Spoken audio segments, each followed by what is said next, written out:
Oh, there we go. There we go. There we go. No matter how many Zooms you do, you still can't get used to this thing, eh? Yes, face to face. Yes, hello. My name is Sibusiso Tshabalala, and I'm the business support coordinator here at Black Southwest Network. And I'm here with my colleague, Derek Turner. Hello, I'm Derek Tanner. I'm the Enterprise Development Manager here. So looking forward to engaging with all of you, hopefully. Brilliant. So for those that don't know BSWN, can you see the slide? Yes. Yeah. Spot on. So yeah, BSWN is a racial justice infrastructure organization. And one of our key goals is to supporting communities, businesses, and organizations to flourish whilst we challenge systematic barriers. So I'm just going to take you through some of the stuff that we have been doing to get us to this point, mainly focusing on the business program. So in general, these are the different things that BSWN does. So focusing on understanding the community need, research and evidence, focusing on tackling root causes of those challenges, and then tangible impacts. So holding people to account and then actually bringing those results to communities. So in terms of the business support program, some of the activities that we have been doing as pilots have been there. So the first one is sector-led. That means we've been working with organizations that have got assets or organizations that have been around for a while. So GIMA, Carnival,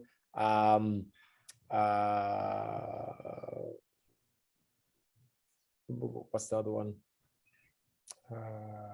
Malcolm X Community Center, organizations that have been a while.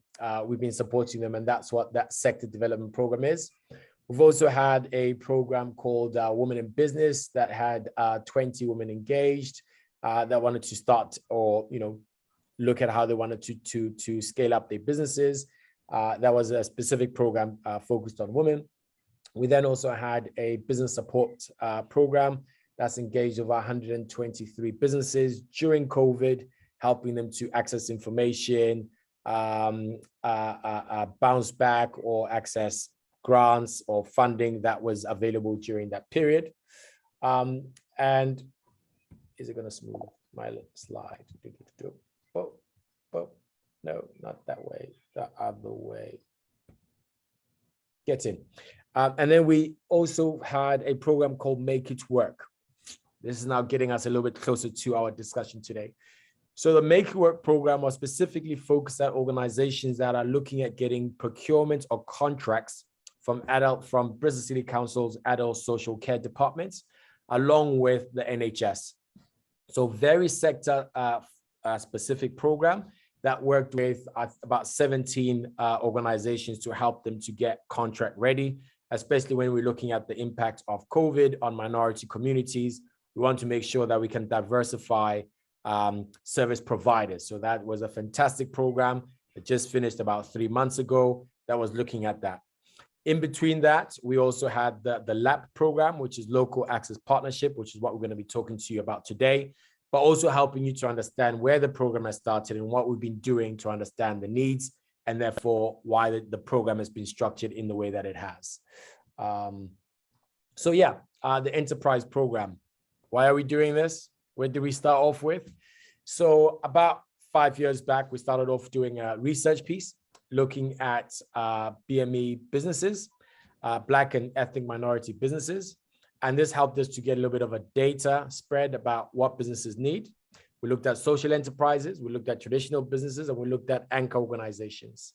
In terms of addressing social enterprises, we had a program with Just Eat that was called Startup 54.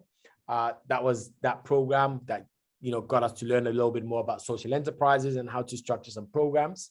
We also then did the Bristol Urban Enterprise and Innovation Network.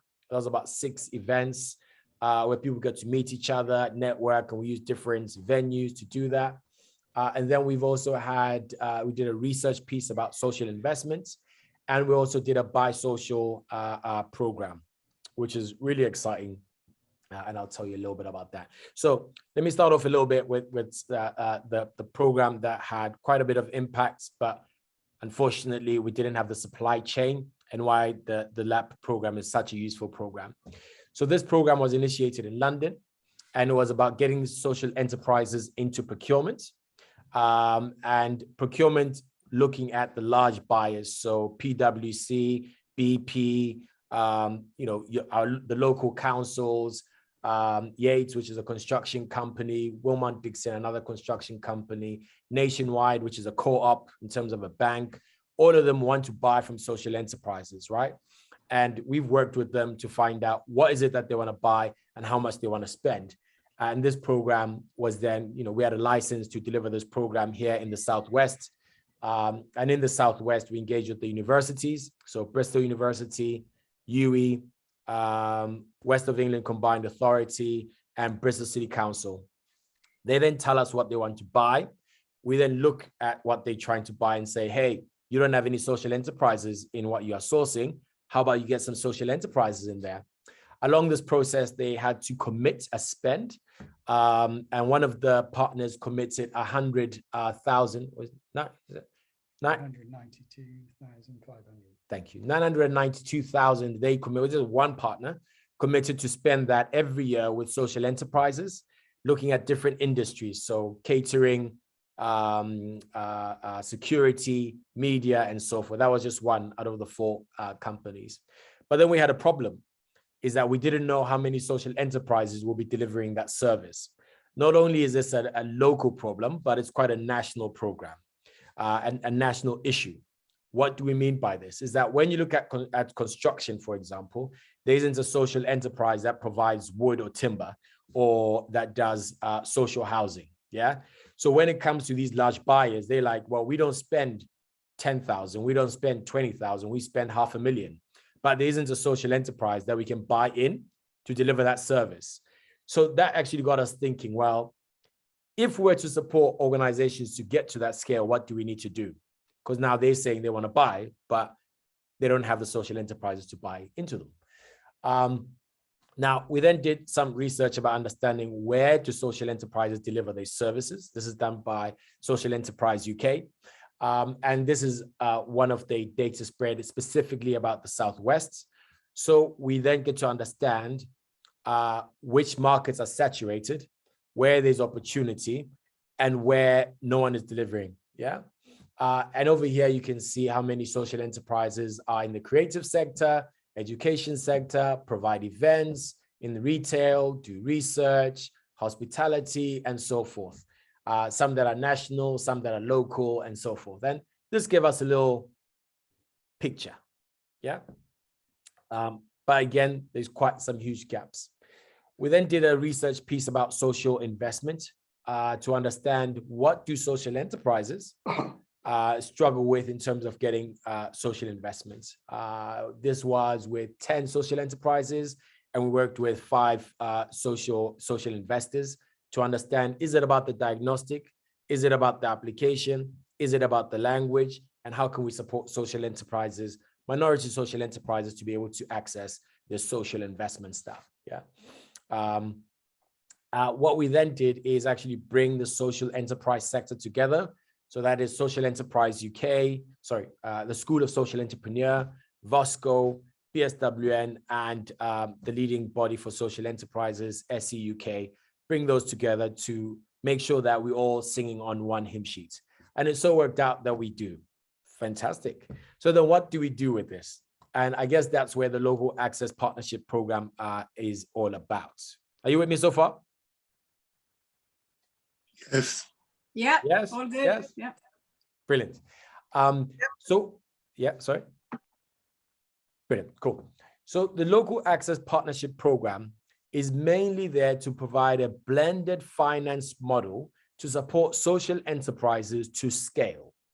It does not mean that all social enterprises want to scale, but in order to diversify the social enterprise landscape, it is much more important that we support minority community to look at becoming a social enterprise. And for those that want to scale, how do we support them to actually then scaling what they would like to do? Yeah, so providing market insight and also finance. So if you see at the bottom there, you've got people, then you've got resources, then you've got policy, then you've got cross-sector collaboration. So our approach started at the top. At the meantime, also we're doing the research. So in terms of the programs, we did a program about procurement. We got to understand quite a lot about procurement spend. Which sectors do large providers spend in? Which sections do they not spend in? How diverse is their supply chain? What are the barriers in getting a lot of social enterprises into procurement? We then spoke with some of the leaders. So we've been working a lot with Claire Dove, who's the government rep for social enterprises. And one of the pieces that they've done for government is have the social value policy. Have you heard of the social value policy? No. Okay. No. No. So the social value policy is a government legislation that means that when you are doing a development, you need to do some social good in your community, in the community that you are building. So for example, we're in St. Paul's. You've got some developers around here building all these buildings for universities. What they should be doing is then making it clear that they want to hire apprenticeships. They want to have a percentage of social enterprises that are delivering their goods, or a shop front that's a social enterprise, or working with ex-offenders, or volunteering their time to support one of the community centers with doing a survey about their building or an energy certificate, or doing some volunteer days in your organization to help you in a particular way. Those are all the things that is about social value, or donating to your social enterprise or to your charity. Yeah, this is part of the contract. Does it include that, for example, if there is a building company there, they come to a school and donate something or build something for that school, or donate their time at volunteering? That's correct. Is that what it is? Yes. Yeah. Yes. Okay, Yeah. cool. All right. So all of that is within the social value agreement with whoever's granted them the space to build. Yeah. So now this is government legislation. Bristol is quite good. It's at 20%.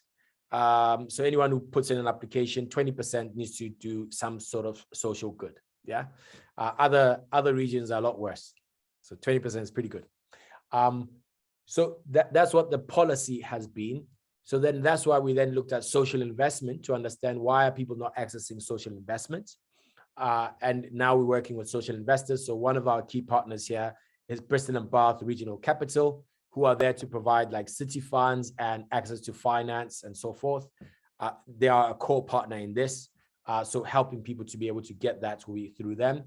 And then we looked at funders like Power to Change, Cadbury's, Unlimited, and so forth, to understand what are they doing, Quartet, what are they doing about increasing the amount of diverse applications that come to them, Arts Council, all these kind of general funders.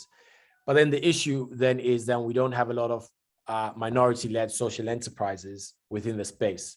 Thus, this is the first pilot focusing on supporting minority-led social enterprises to get into the space, to scale what they're doing so that it can, access grants, second, be able to trade. Because a social enterprise, that is the key distinction with a social enterprise and a charity, is that you must be at least 50% trading. So you're not 100% dependent on grants. If you're 100% dependent on grants, that's called a charity. And if you were to apply for any funding as a social enterprise and you're not trading, most funders would not fund you. All right. So it's really important that we look at your commercial elements and your social elements. So this program looks at both those two things and therefore aims to do that. Now, I could give you an example of a social enterprise that's doing an amazing thing as a scale up. You've got some that are running restaurants and it's the social enterprises, and they're taking people with an ex-offender background and teaching them catering skills so that they can go run their own restaurants or, burger van or something like that. Yeah.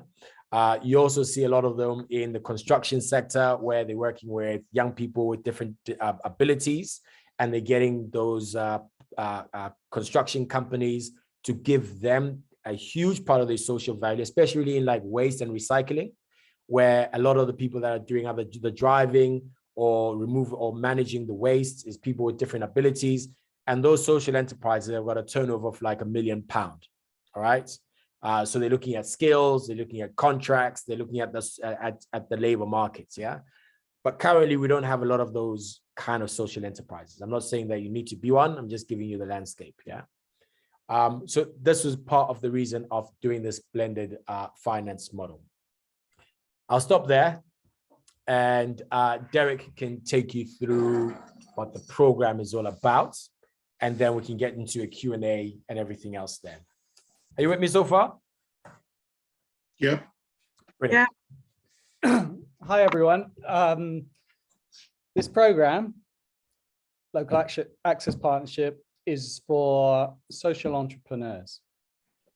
And it's for social entrepreneurs or, companies or businesses where you are creating a business with a sense of social purpose. Now, to come onto the program, you can be in the ideas phase, thinking about creating a social enterprise, or you can be an established social enterprise. We'll give you a link in which you can sort of register your interest to come onto the program right at the end. And when you go onto that link, you'll go onto the BSWN website that's in the place where this program is kind of defined.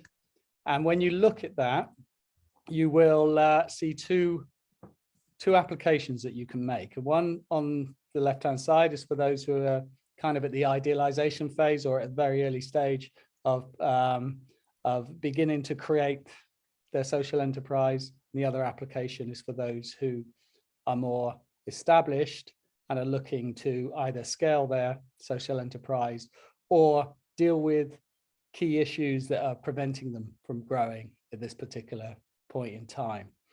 Is there any questions around that in terms of the focus? Okay, so how are we going to deliver the program? The program is multifaceted.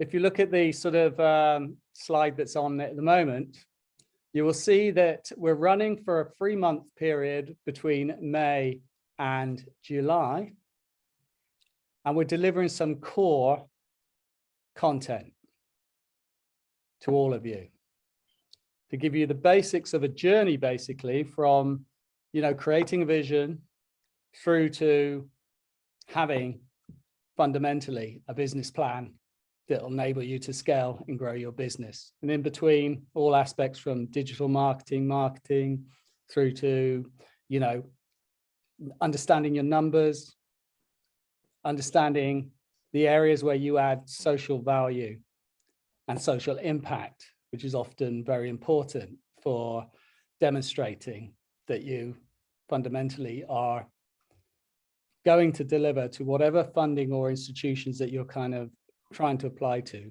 that you're actually going to deliver on your promises and deliver the value that you say you're going to do. And it's very fundamental to many of the kind of applications that you might have to do if you're going down the funding route. But we'd also like to create within our programs a knowledge and an understanding amongst the people who come on it and are leading their organizations that there is a commercial aspect to what you're trying to do, and to test some of those assumptions that you've got around those commercial aspects, and to basically create a sustainable and robust business model that allows you to grow, start, sustain, employ people, and make that kind of fundamental social impact that you're trying to do. So we've identified those areas where you need a really core understanding of the aspects of the development of your social enterprise. But that's not all that it's about. Fundamentally, we're trying to build a community here of social entrepreneurs, and we're trying to support you on your journey at least for a period of 6 months through our incubator program. And that enables you a wider engagement with us on a one-to-one basis for support, mentoring, coaching, and to actually kind of help sort of embed some of those key information and some of those knowledges through one-to-one kind of interventions, which are there as a sounding board, also to keep you on track and to make sure that, you know, you can deliver the kind of strategic element that's required for you to sort of start and grow your businesses. We also reach out to our network because we have lots of connectivity with banks, with funders, and a whole range of people who can maybe enable you to access social finance or commercial finance within the marketplace, or can enable you to kind of help you, support you to think about your marketing and develop a marketing plan, or to look at your finances and things like that. So we can reach out to a wide network of individuals, and we will hold specific workshops in and around the 6 months on particular areas to support you with a wider base of expertise to create the robust sort of plans and strategies that you need going forward. So we'll utilize our wider network in terms of workshops. We also see the leadership of any type of enterprise as requiring a lot of soft skills, building your own networks, collaborating with other people, beginning to have conversations that are wider than your business and can actually develop a sense of wider purpose within your communities. I'm sure we're all passionate about delivering value to our communities through what we do. So we've created something that we call the Innovation Lab. So we'll try and utilize the community that we build around this incubation and this lab program to start to think about some of the issues facing the Black and minoritized communities, and to actually coalesce around as a team to start to think about ways in which we can actually offer some input into some of those challenges, utilizing the knowledge that's in the room, because we've not designed what we're doing to be talking chalk, lecturer, student. We've designed it to be part of a collaborative network and collaborative society of enterprises that are going to get together, and they're going to grow, and they're going to be able to satisfy the needs of both their communities in the city, and also have the leadership to kind of develop and to grow some real policy change that makes a difference. So that's kind of our vision and our sense of purpose, and that's why we're trying to kind of engage as many social entrepreneurs as we can in that kind of process. So that's the Innovation Lab. We've also got the ability to bring our networks to bear and to engage you in new networking opportunities, both within the community and outside of the community, to grow that capacity and to give you additional social capital to achieve what you want to do and where you want to go. So we also provide desk space for those individuals maybe at an early stage who don't have their own sort of offices or facilities, who need a place where they can come, get that one-to-one support, engage in the program, have a base in which they can develop and start to develop their social enterprises to move forward. So, as I say, this is a package that runs from about May to October. It involves some fundamental kind of building blocks to support those people who are starting a social enterprise or are already growing their social enterprise. It provides opportunity for you to engage with other people who are starting or growing social enterprises. It enables you to build a community that can actually start to think about areas in which it can deliver wider change And it's also an opportunity for you to engage with the experts in their field who can actually give you some input on social value or how to write a proposition to go to a funder that ticks the boxes and that they're looking for. So what we're trying to do here is encourage you to sign up and engage in that support. The support at this stage is free. Not free in terms of your time, in terms of your effort, but it's a great opportunity, a unique opportunity to engage in what we can offer here and to start to kind of think about your organizations and where there needs to be change and where there needs to be, you know, embedding of the things that you do really well and really understand your proposition and how to kind of promote it and take it forward. So yeah, I very much welcome you to kind of make that application when we put the link up a bit later. Right, it's a bit more about the offer so that it's very clear.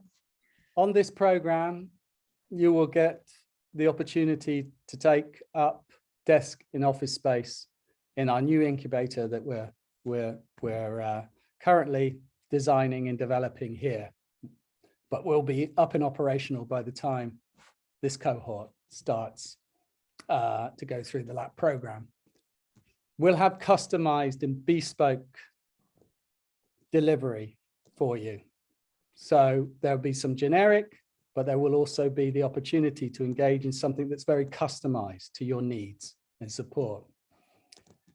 We'll help you to engage as a community of like-minded people, to share those ideas, to start to kind of coalesce and innovate and think about, you know, the way you can take your business forward and the way you can take other things that you're interested forward in a really, really kind of progressive way as part of the community. We'll also help to connect you to funders and investors to really understand what they're looking for and what they want to do and how to kind of position your value in a way that's likely to attract that funding and investment. As I say, you'll have myself, who's been 20 years as a business coach and an enterprise coach, and also Sibs supporting on a one-to-one basis in terms of supporting you to kind of start to order some of this information and some of these experiences that you're getting. And we'll also hold a wide range of networking events around it as well on issues that maybe outside of what you're doing, maybe on AI or something like that, or it may be something that's very focused on social enterprises. So again, it's a very holistic approach to your own personal development and that of your enterprises at this stage. Finally, to apply, it's very simple. Go on to the website at www.blacksouthwestnetwork.org/incubator. You'll see the application form there. Just click on and apply, and I would encourage you all to do that. And the second stage is you've now got an opportunity to ask us some questions, and we're quite happy to kind of field any of those questions at this stage if you have them. Or would you like a coffee first?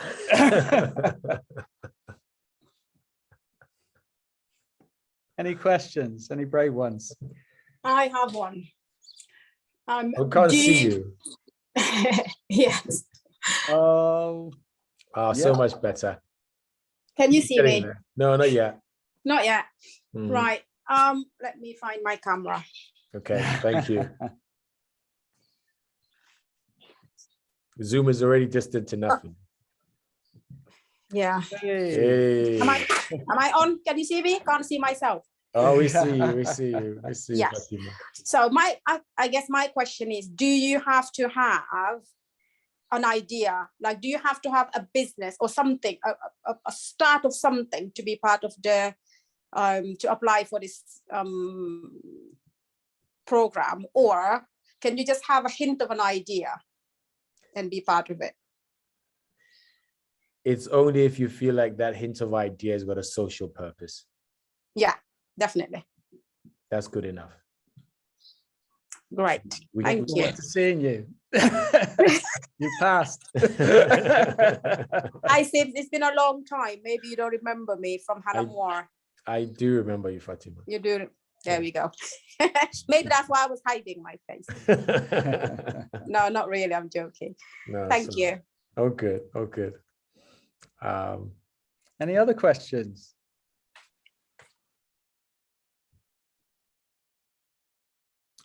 Yes, Moss.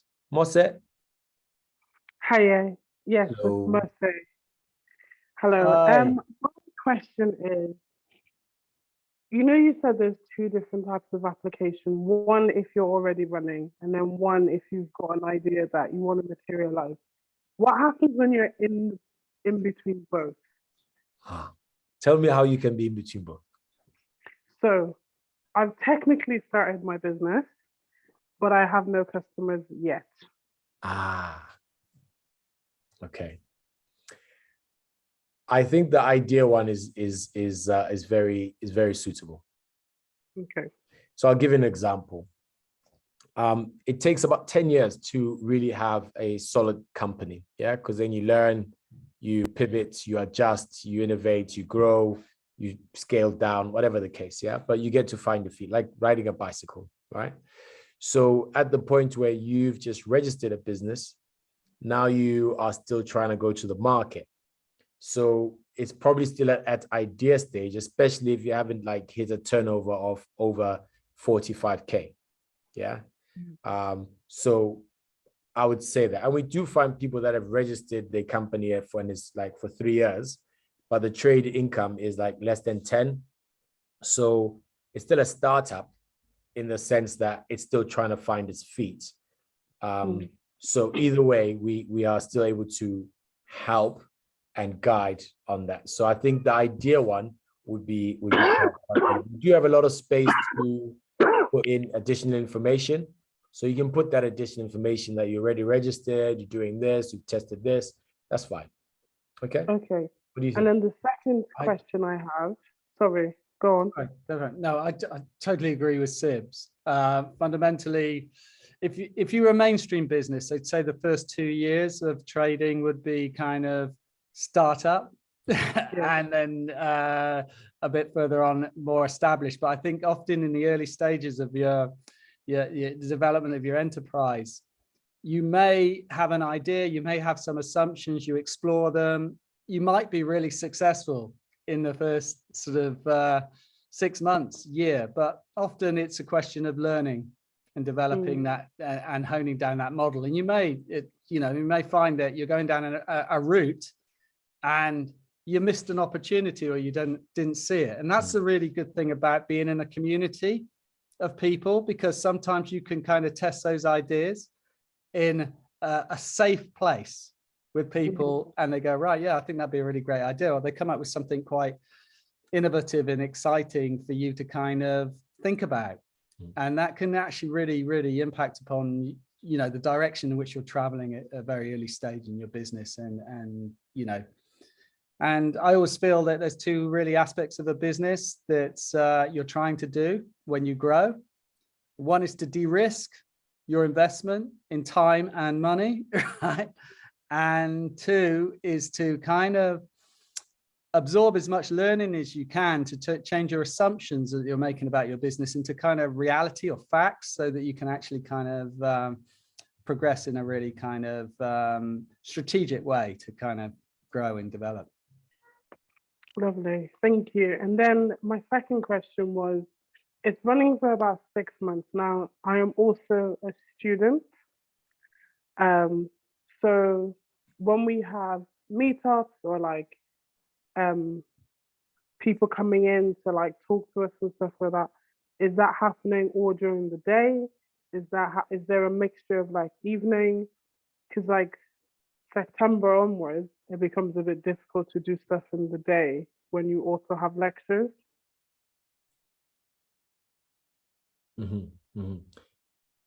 Well, I would say that's why we've front loaded the core content, because we recognize that there are things like called summer holidays and things like that in August. So what we've tried to do is create a core content program that enables you to actually begin to focus on your problem or your challenge within your business, or on your business full say with a full package of tools as individuals.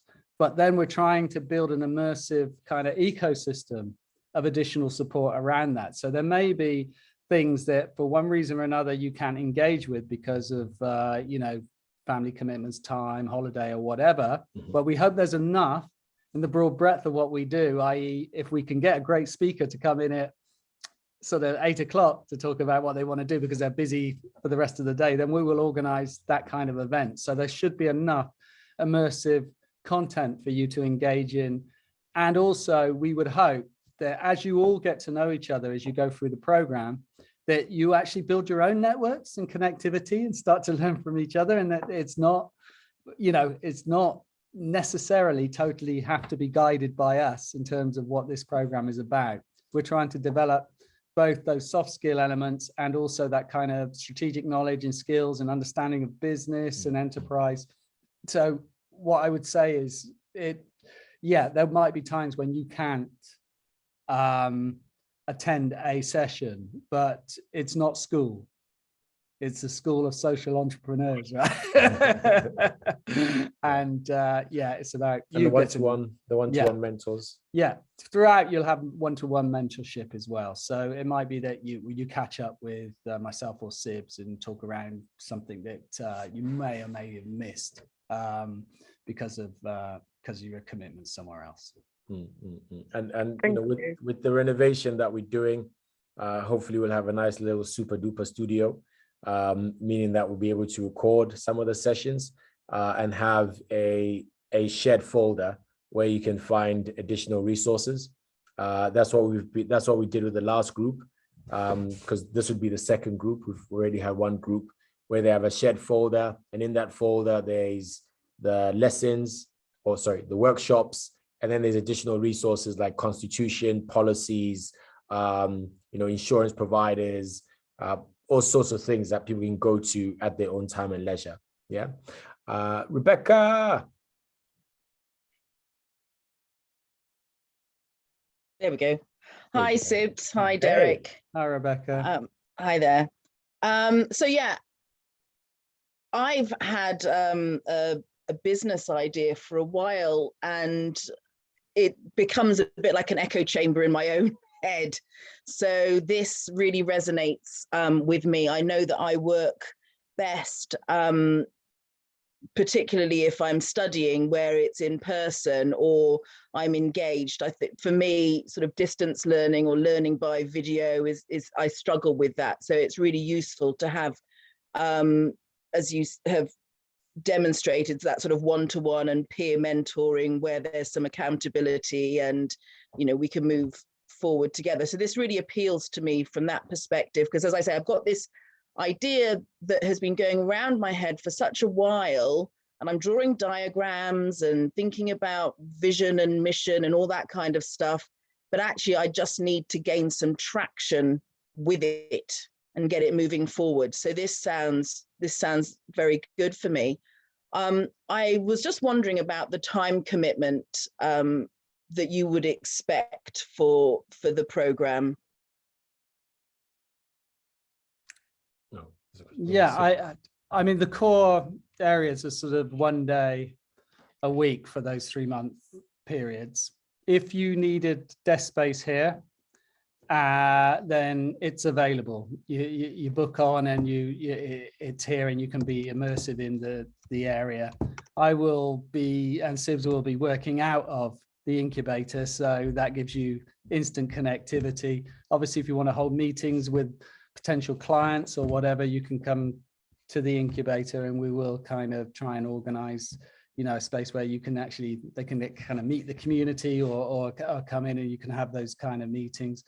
Fundamentally, you're the leader of your business, and you will make judgment calls on where the value for your time is best kind of utilized. I think from our perspective, having that immersive content, if we are doing kind of, say, an innovation lab where you're working with a team of people on a project, then it would be nice for, for people to kind of hold themselves to those kind of commitments with other people, because it has impact if you don't go to that. We would hope that you would turn up to the core stuff, but you may look at the workshops and go, right, I need to, I'm an expert marketeer. Do I need to go to a workshop on marketing? But I don't know much about sort of governance and structures and things like that. That's really going to use me. I need to be there. So I think in many respects, we're not trying to, treat you as kind of children. We're giving you this huge resource and the ability to engage with it. And hopefully the level of commitment will meet the level of individuals' commitment to creating, starting, growing their social enterprise. Obviously, for those who are not committed and don't really want to put the time and effort for motivational reasons. I mean, we all understand we have busy lives and some have children and things like that. So you can work with that. But obviously, if somebody's just realizes it's not the way they want to go forward at this particular time, then it may be at that stage that, there's a one-to-one discussion to be had on what value they're receiving from it. But no, I don't see a mega issue. And I think I always feel it's great when you're starting a business and you're on your own, then all these ideas filter around your head, and okay, you got maybe have family close or people who are close and you're bouncing ideas off them, but they might get it or they'll be very patient with you. But being in a wider networking community enables you to have those sort of immersive conversations and realize you're not the only one who's kind of got all this stuff going around in their head. And that can be where some real core value happens in terms of allowing you to kind of align your thinking and start to kind of process where your starting point is and what the key steps are to get you to the next level.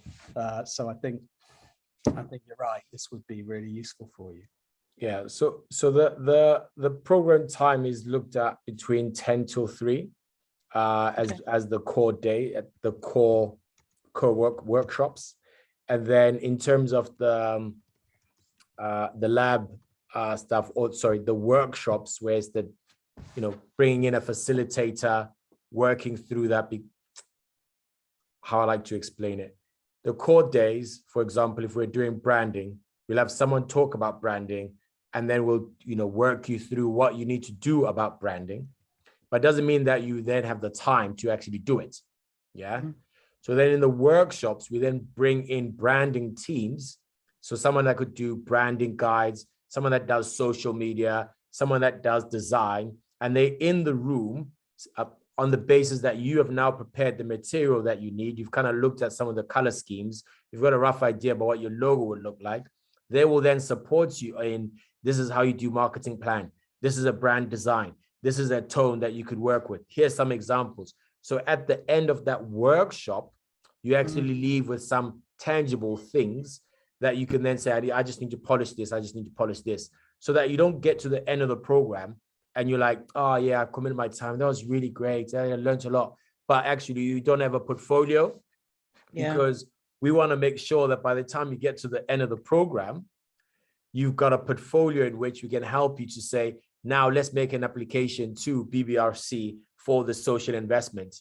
Yeah. If you say not investment, but you want a grant, right? Let's get you to apply to unlimited because your value is clear. Your mission is clear. Your numbers are clear. All of this is clear. Now apply. We want to be able to make sure that at the end of the 6 months, that's where you are. So none of it is just, I'm attending to listen and hear, and then there's never the doing. So that's why Derek is saying that based on the person's commitments, they'll get to where they want to get to, because we'll give you the 100% effort based on your own effort. Yeah. So some may want to get social investment, some may not.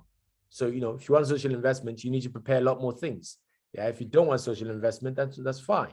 So either way, the program is allows for people that want to scale, people that want to have their ideas, people that are In the middle, it is very open for that because it's also based on your own efforts, how much you book out time, how much you commit your time, because the incubator is available for the whole 6 months.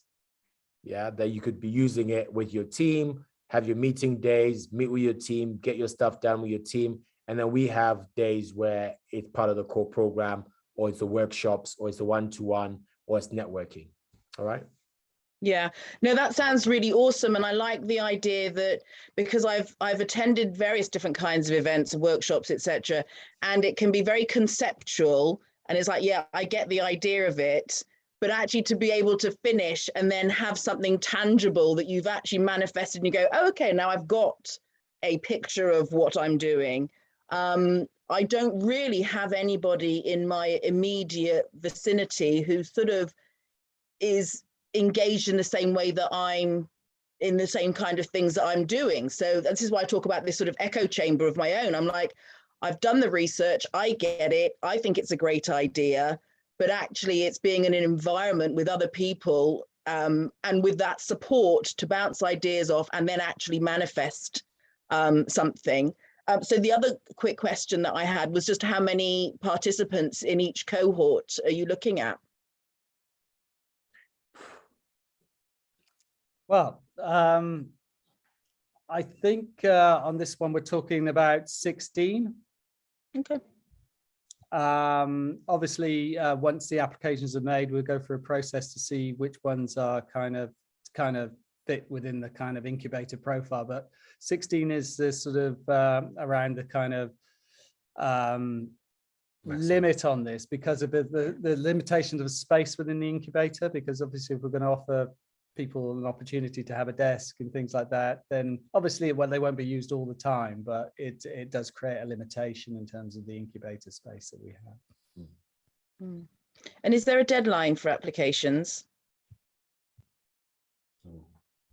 Yes, I think if you check on the link, there's a deadline from there. Just give me 2 secs. Yeah, I couldn't see it, but I may not be looking. No problem, Rebecca.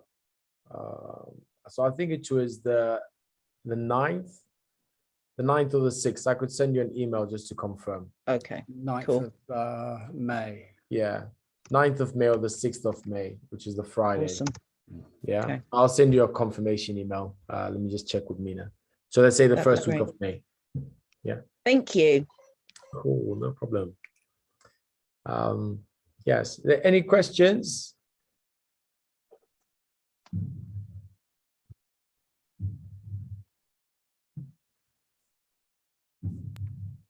I've got a quick Are you one. sure? Is there any shy people? Here we go. Yeah, okay. Hi, Angela. Hi. Hello. So my question is with regards to that, as somebody said earlier, there are 2 different application forms. So so I've been running my business for a while, but because of childcare commitments, I haven't really pushed it because my priority is to look after my family. But now that my children are getting a bit older, I'm able now to invest more time to grow it. Yeah. So going by your definition, though, it seemed it was time related. No, it's I mean, part of the ability to engage on a one-to-one level in the coaching aspect is that we can do sort of gap analysis and training development needs analysis and things like that, and shape in and around shape our kind of support to meet your needs.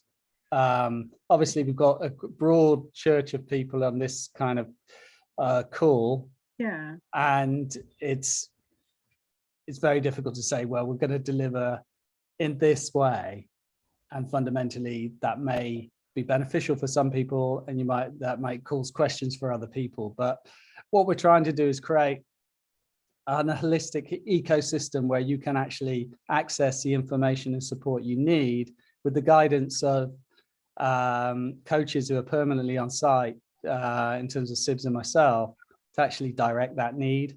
And if we need to do something, if there's a group of people who need something very specific, then we can bring that kind of expertise to bear. Or we do have mentors as well, who are experts who will come in and support individuals who need mentorship, i.e. they're individuals who've been there and done it.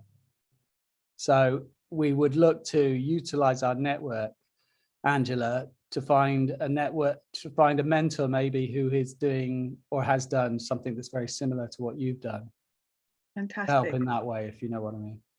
And so would you be wanting me to apply within the startup or the existing? It depends where you think you are. And I mean, fundamentally, if you have a settled business model, say you were a social enterprise and you know you're looking for grant funding to do another community project somewhere, but you're very, very kind of settled. You may have a team of people. You may have been operating for a period of time. You know, it's a very clear what you do and what your purpose is. Then fundamentally, that might be a more established sort of social enterprise you're going on. But if you're kind of in that space where, yeah, you've worked on what you're doing, but there may be areas which you need to kind of develop, and maybe you might want to pivot, or you might want to explore different areas, then you may feel that you're in the first one.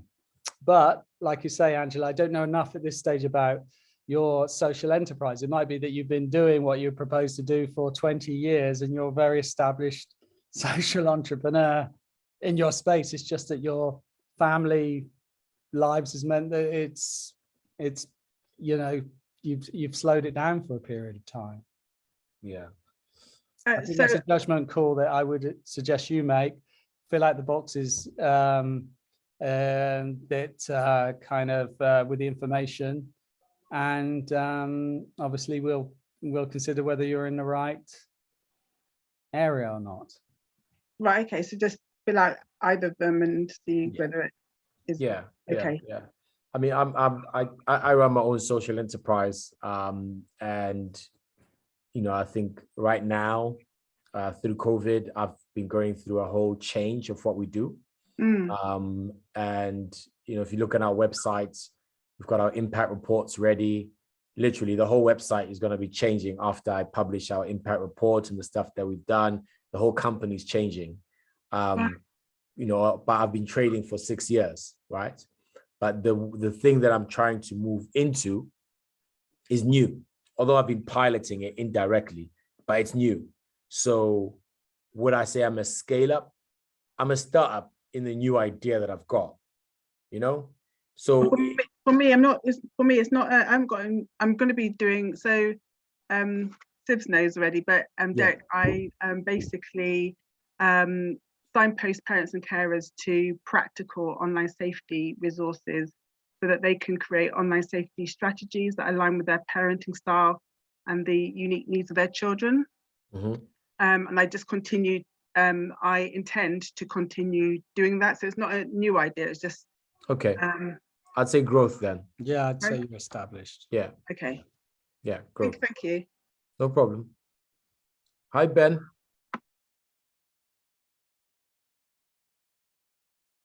Hi, Ben. How are you? I'm fine. How are you?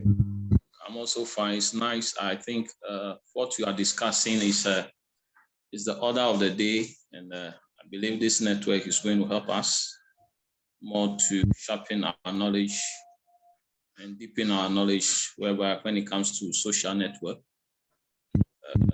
social enterprise. Sorry. Yeah, no problem. I think what my brother has presented has given us a deep knowledge. And what we can do now is that if we have to start the application, I don't know, I was asking about the link and stuff like that. Sorry, I couldn't join earlier before. So if you could do something about that. We'll just put it up now.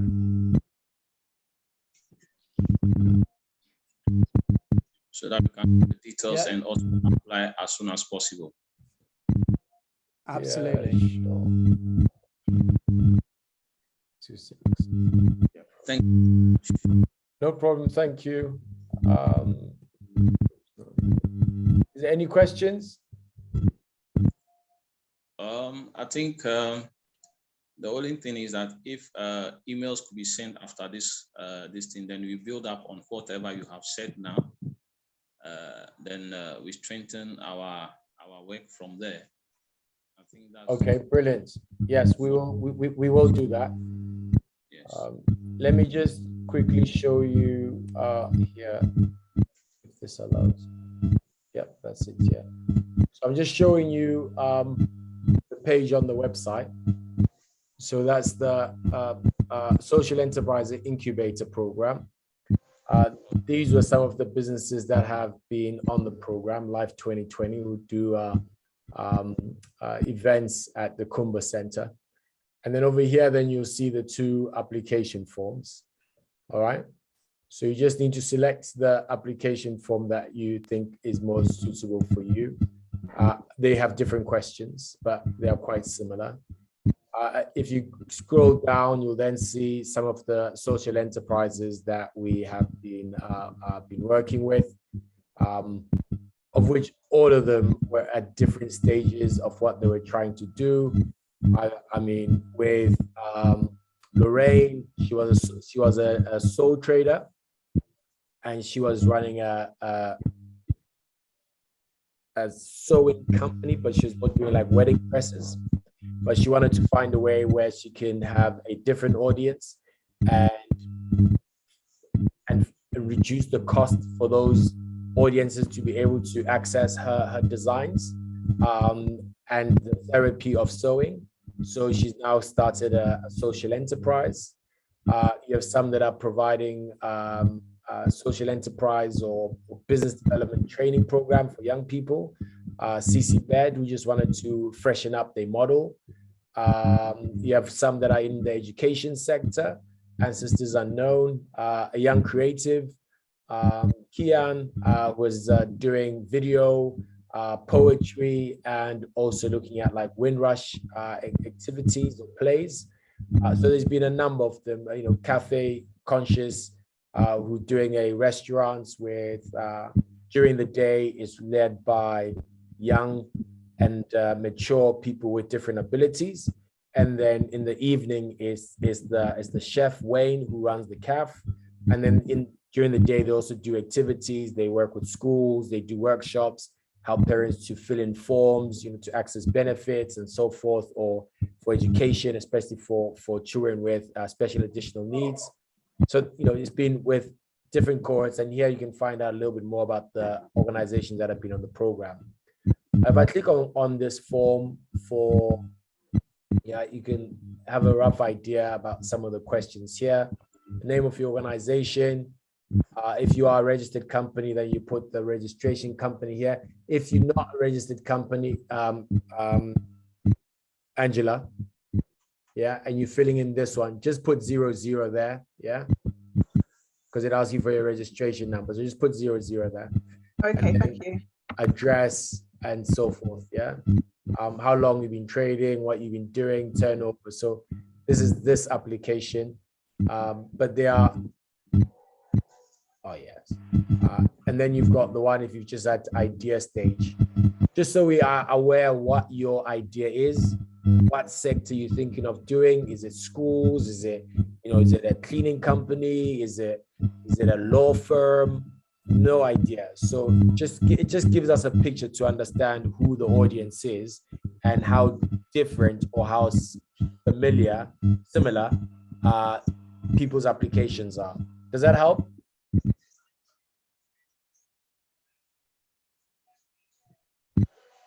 Yeah, I think it's fine. Yeah. Is there any questions?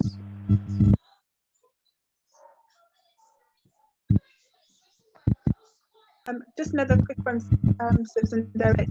In terms of getting the application form in, said either the 6th or the 9th, but the Friday of that first week. Given that the program actually starts in May, what's the turnaround time in terms of finding out whether you've been accepted or not? Because I will still need to put things in place for childcare. Absolutely. Obviously, we will be in contact with you, and I'm sure in the notes that we will make sure that everybody knows when the sort of closing kind of period is for the application. And hopefully, once we've closed it, we'll be very quick to notify you of your acceptance on the program or not. And And the dates of the first events, because that's in oh, May the as well. first event. Hold on a second, I can.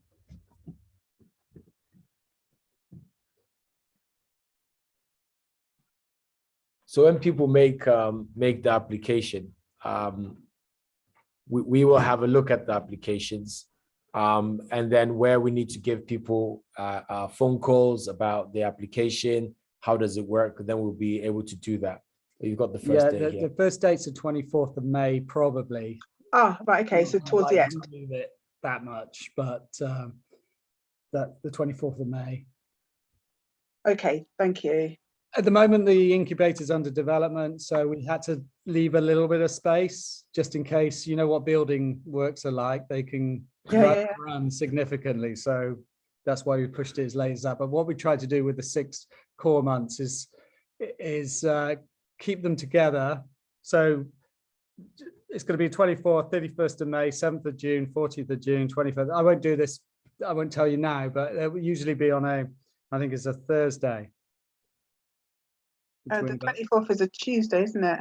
Is it 24th? Yeah, one of them is a Tuesday. Oh, right. Because I think the 24th is clashes with the Green Skills or something. Yeah, with another program. But I think the other day is the 31st. Is that Thursday? No, they're all Tuesday. They're all Tuesday, yeah. They're all Tuesdays. There might be one that got shipped for a reason. No, they're all Tuesdays. Tuesdays, yeah, Tuesdays. Yeah. Right, okay. Tuesdays. Tuesday. But obviously, I didn't want to publish these dates, but you. No, I was just asking, maybe, just so that maybe a little bit of shift, but that's the idea. It's probably either going to be a Tuesday or Thursday, but at the moment they're all Tuesday. Fantastic. Okay, thank you. Because that gives, again, my thinking around that is if you go on the session, you need a one-to-one.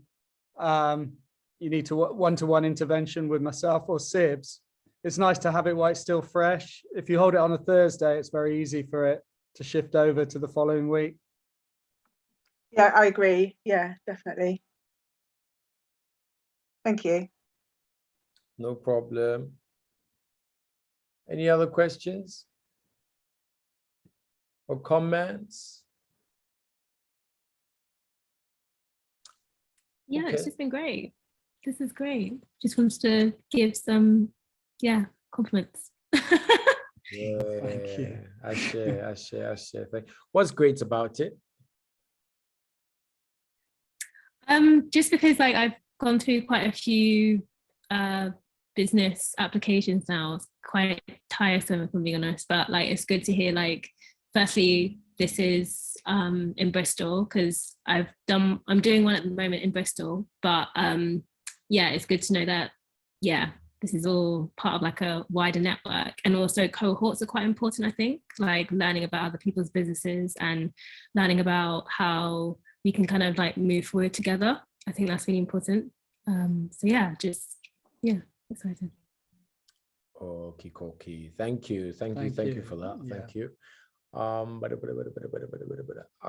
think we do maybe have Warasam Hersi. Yeah, How are you, brother? You all right? I'm doing well, thanks. Yeah, man. What have you heard? And does it make sense? Yeah, definitely. For my part, I'm representing Phoenix Next Gen, which is a football club that turns CIC December time.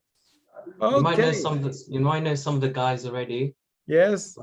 We made it into a CIC in December. I joined as a director in July, and we're just working in terms of our branding, building our website, and we've done some community stuff already with partners like Quartet Babasa, Westports. And so now we're looking to hope to join you guys, see where we can lead to and create like a business plan, etc. Brilliant. I remember speaking to you guys during lockdown, and you were just looking at what you want to do next. We did the sported stuff, and it's good to see that you've progressed so far, mate. Yeah, it's good. So yeah, no, brilliant. I've come across you guys. We met early days of lockdown. So Yeah, much things have progress. changed. Brilliant But stuff. yeah, like you guys mentioned earlier about doing half doing trading, half doing funding, that sort of questions we need to start talking about and see where we can go to. We made it into CIC so we can do more for the community aspect of things. Yeah. And so the avenues that we want to look at, like getting at least our coaches to work in schools and etc. So, but yeah, we'll definitely sign up. Boom. I love the progress, man, so far, man. That's brilliant. That's brilliant. I know we've got Mr. Is it MBP? BP, I'll put in the spotlight. Okay. Anyway, call it a day. Yeah. Okay. Yeah. Thank you very much for your time. And yeah, if you have any questions, you can go to the PSWN business support where it says projects. Go to business support, and you can click the link there. Scroll down, and you can book a slot between myself and Derek, and we can give you a one-to-one if you feel you've got any other questions. But in the meantime, please do make your application, and then we will send you the PowerPoint. We will send you the links via email by tomorrow. All right. Sounds good. Thank you. Bye, everyone. Lovely to meet you. Thank you. Cheers. Bye-bye. Bye. Thank you. Bye-bye. Bye.